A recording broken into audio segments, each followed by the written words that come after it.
हमारे पास जो है ना वो लिखी हुई रिपोर्टें होती हैं जो कि आप लोग हमें बात करते हैं तो हम लिख लेते हैं, लेकिन अगर किसी मियाँ बीवी को भी पूछा जाए कि आपके ताल्लुकात कैसे हैं पिछले 50 साल से जो आपस में शादीशुदा हों, तो जो भी वो राय देते हैं ना, it is always about the last 2 weeks. किसी भी मियाँ बीवी से पूछें कि आपके ताल्लुकात कैसे हैं, तो जो भी वो तबसरा फरमाते हैं वो पिछले 2 हफ्ते की उनकी सूरत हाल होती है। इसको हम कहते हैं रीसेंसी। रीसेंसी का मतलब ये है कि आप पूरे उस लाइफ स्पैन को नहीं देख सकते, 50 साल ज़िंदगी के लाइफ स्पैन। जब भी टेलीफोन पे बात हो या फेस टू फेस बात हो, तो जो भी आप रिमार्क देते हैं वो आपकी फ़ाइल में चला जाता है, और आप अगर कंप्लेन करते हैं और उसके बाद आप भूल जाते हैं तो हमारी फ़ाइल में वो कंप्लेन मौजूद होगी। लिहाजा उस चीज़ को जो मिनिमाइज़ करना कहते हैं, मिनिमाइज़ समझते हैं क्या होता है? मिनिमाइज़ कम करना, मिनिमाइज़ करना, अपनी बात को, अपने बिहेवियर को मिनिमाइज़ करना। जब कोई अपने रवैये को मिनिमाइज़ कर रहा होता है तो एडिक्शन रिकवरी में ये अच्छी निशानी नहीं है। एडिक्शन से रिकवरी में मिनिमाइज़ करना अच्छी निशानी नहीं है। अगर आप ये कहें कि मेरे सारे घर वाले मुझे हर वक्त बहुत तंग करते हैं, तो इसको क्या कहेंगे? मैक्सिमाइज़ करना। मुझे बताएं कि ये आसान काम है कि कोई फैमिली अपने सारे काम छोड़ के मरीज़ को लेके तो यहाँ पे फॉलोअप में आए, और उसके बाद मरीज़ कभी इससे औखा हो फैमिली मेम्बर से, कभी इससे औखा हो, कभी उससे औखा हो। यार सॉरी कहाँ से आ गए बीच में? यार मुझे बताएं, आप में से कभी किसी से हमने इस ख्वाहिश का इजहार किया हो कि हमारे सामने या अपनी फैमिली के सामने सॉरी करो? मैंने माफ़ी कभी नहीं कहा। मैंने तो सिर्फ शुक्रगुजार होने की बात की है। मैंने माफ़ी मांगने की बात ना कभी फैमिली से की है, यानी कि आप फैमिली से माफ़ी मांगे, मैंने कभी नहीं कहा। आप हमसे माफ़ी मांगे, मैंने कभी नहीं कहा। मैंने हमेशा ये कहा है, देखिए यहाँ कोई पेशेंट, जैसे एक पेशेंट ने उस दिन शीशा तोड़ा है, तो उसने कहा कि मतलब मुझे माफ़ कर दें। तो मैंने कहा नहीं बेटा, ये माफ़ी का काम नहीं है, आप अपना रवैया आगे बदल लें। कहते हैं मैं बदल लूँगा। मैं कहा वेल डन, क्योंकि जो सॉरी है ना या जो माफ़ी है ना, इसका मतलब होता है कि मेरी क्लीन स्लेट कर दें और मैं दोबारा वही काम करूँगा। हर फैमिली मेम्बर जो है वो अल्टीमेटली बॉटम लाइन उसकी ये होती है कि सानू कुछ नहीं चाहिए, मतलब असी बिल्कुल बेनियाज हाँ। मुझे बताएं, आप में से कोई बेनियाज है?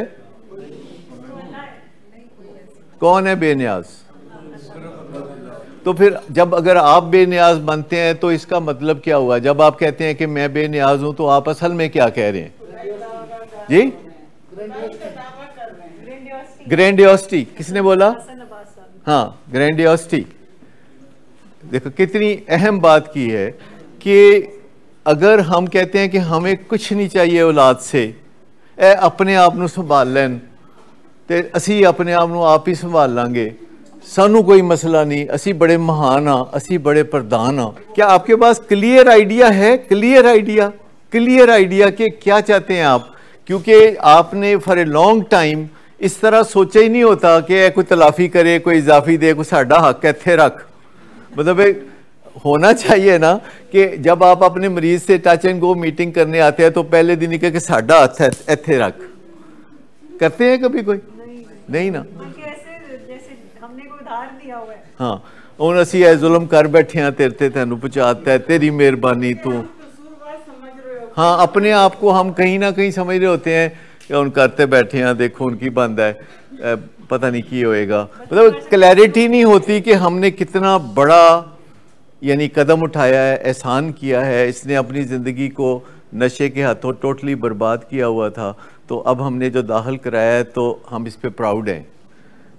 ये नहीं बात होती। कई दफ़ा कई कंपनियों का माल नहीं ना बिक रहा होता, कुछ कंपनियों का माल नहीं बिक रहा होता तो उन्होंने उसे सेल लगानी होती है। अच्छा नहीं, सेल लगानी होती है, माल नहीं बिक रहा तो कुछ सेल लगानी होती है। अब सेल लगाना फिर वो थोड़ी शर्मिंदगी भी महसूस होती है। फिर कहते हैं इलामा इकबाल डे है ना, ਤੇ ਇਲਾਮਾ ਇਕਬਾਲ ਦੇ ਨਾਂ ਤੇ ਸੇਲ ਲਾਤੀ।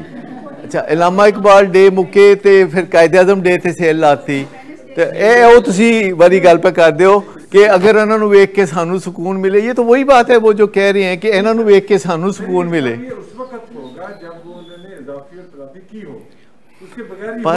पर असल बात यह है कि आपने ना कभी इजाफी के बारे में सोचा, ना कभी तलाफी के बारे में सोचा। जब आपने सोचा ही नहीं उस बारे में, तो आपको जब पूछा जाएगा तो जैसे इम्तिहान में सवाल नंबर 5 ना तुसी कदी किताब च पढ़िया है, ना तुसी कदी सोचिया है, तो सवाल नंबर 5 वेख के तुसी कहते हो मैं ऐदा की जवाब दिया, और फिर आप कोई भी जवाब दे देंगे। इरोनियस लर्निंग, इरोनियस लर्निंग का मतलब है कि हमारी लर्निंग गलत है, हमारी लर्निंग में कोई ट्रेडिशनल एरर है, कोई कल परसों का, पिछली सदी का, 1000 साल पहले का कोई एरर है, कोई पीछे एरर बना हुआ है जो कि कंसोलिडेट हो रहा है वक्त गुजरने के साथ साथ, कि माँ बाप जड़े ने वो तो पता नहीं की होंदे ने, औलाद ते तंग करदी हुंदी है, ते माँ बाप ते फिर मतलब वो जो हमने एक सेल्फ कंसीव्ड आइडियाज़ बनाए हुए हैं, लिहाजा बहुत भी आप छलांग मारते हैं तो कहते हैं बस जी अपने जोगा हो जाए, अपनी ज़िंदगी गुजारना शुरू कर, सानू ना दे कुछ। ये बात के पुरानी गलती है जो फंसी हुई है, वो चेंज कर नहीं सकते क्योंकि वो बहुत बड़े ढेर सारे लोगों ने उस गलती को अपनाया हुआ है। क्योंकि जैसे कई चीज़ें होती हैं, जैसे एक लफ्ज़ है नाराज़ी, लेकिन सब ज़्यादातर लोग इसको लोग बोलते हैं नाराज़गी, असल लफ्ज़ है नाराज़ी। तो अगर कोई नाराज़ी बोलेगा तो उसको ये वहम होगा कि पता नहीं लोग समझेंगे कि मैं गलत बोल रहा हूँ। तो कुछ चीज़ें गलतुल आम होती हैं, लेकिन ये गलतुल आम है कि जो वालिदैन ये कहते हैं कि हमें कुछ नहीं चाहिए औलाद से, और फिर सारी ज़िंदगी वो एक तरसी हुई ज़िंदगी गुजारते हैं। वो वालिदैन जो अपने बच्चों को अमेरिका या कनाडा पढ़ने के लिए भेजते हैं और वो वहाँ फिर सेटल हो जाते हैं, यहाँ से वो मकान बेच के पढ़ाते हैं, यहाँ से वो पैसे मांग तांग के उनको भेजते हैं और उनको वहाँ सेटल करते हैं, और दोनों मियाँ बीवी 60-65 साल की उम्र में अकेले ज़िंदगी गुजारते हैं। एक बच्चा सिंगापुर में है, एक बच्चा अमेरिका में है, एक कनाडा में है।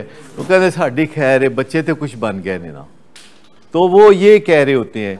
लेकिन डाउन द लाइन अगर आप उन्हें ट्रैक करें, उनके बच्चों को भी ट्रैक करें और उनके जो यहाँ पे कुर्बानी देने वाले हैं उनको भी ट्रैक करें, तो ना वो चंगे थे ना ए चंगे, वो भी रुल गए थे ए भी रुल गए। स्मार्ट बट स्कैटर्ड फैमिलीज़ का ये अंजाम होता है। कहीं ना कहीं चाहते तो हैं, लेकिन उनकी जो महानता है ना, वो अजीम होने का जो तसव्वुर, हम सबको मुमताज़ तरीन और अजीम तरीन इंसान बनने का जो खप्ते अज़मत है, इसको खप्ते अज़मत कहा जाता है। उर्दू में इसको खप्ते अज़मत कहते हैं और अंग्रेज़ी में इसको ग्रैंडियोसिटी कहते हैं। ग्रैंडियोसिटी के अपने आप को जाहिर करना कि मैं बहुत बहुत बेनिया, मैनू नहीं कोई मसला, ए अपने आप को संभाल लें, तो इससे मोहब्बत नहीं झलकती। आपका बच्चा इससे आपके करीब नहीं होता, वो बच्चा आपसे दूर होता है। आप उसे कह रहे हैं कि तुम खेदो, तुमसे कोई उम्मीद ही नहीं है। तो अगर आप अपने बच्चे को कहते हैं कि यार देखो मैंने तुम्हें बचपन में जो है इस तरह पाला था और उस तरह पाला था, अब आगे तुम्हारी मर्ज़ी है, पर मैं उम्मीद रखता हूँ कि तुम भी मेरे मुश्किल वक्त में मेरे काम आओगे, और मैं अल्लाह से दुआ करता हूँ कि तुम मेरे काम आओ, और मैं इस आस में हूँ कि एक दिन तुम मेरे कंधे पे हाथ रखो मोहब्बत से और मुझे सीने से लगाओ, जैसे कि मैंने बचपन में तुम्हारे साथ शफ़क़त की, इस तरह तुम बुढ़ापे में मेरे साथ शफ़क़त करो।